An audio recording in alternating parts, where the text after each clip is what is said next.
Okay, so today I'm going to show you how to deactivate or disable your Facebook account if you would like. So first we're logged in here and we're on my home page, but you'll want to go in the upper right hand corner and click on this little teardrop in the right, and you'll want to click on your settings right there in the menu. And once you get to your settings, you're going to see a lot of different options here on the left. You just want to click on General, and then over on the right, go to Manage My Account. And here you can click Edit.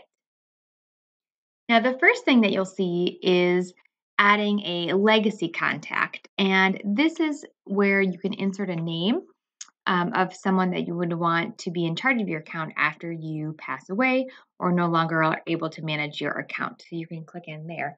But if you want to um, delete your or deactivate your account, say you no longer want to be on Facebook for some reason, you can click on deactivate your account.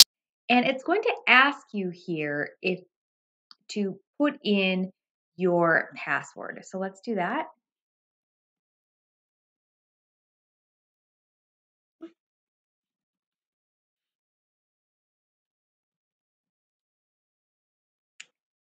And then it's going to ask you, are you sure you want to leave? Facebook does not want you to leave.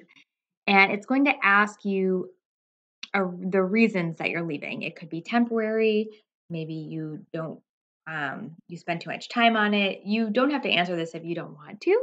And then here you can click deactivate right there. I'm not going to actually do that to deactivate my account, but I just wanted to walk you through how you were able to do that. And also back to your general account settings, this is where you can also edit your name as well. There's a few other features here like security and login if you need to change your password. Um, One I really like is clicking on privacy and going through each of these questions. So, for example, my favorite question in here is if you want search engines outside of Facebook to link to your profile. But what does that mean exactly? That just means if someone goes onto Google and they look you up, do you want your Facebook profile to also be in those search results? I have set mine into no, but you can edit that however you'd like. You just click on edit and then you can click to allow search engines like Google to find you as well. So those are the options. That's how you deactivate your Facebook account. And stay tuned for more videos from Social Club Simple. Thanks, guys.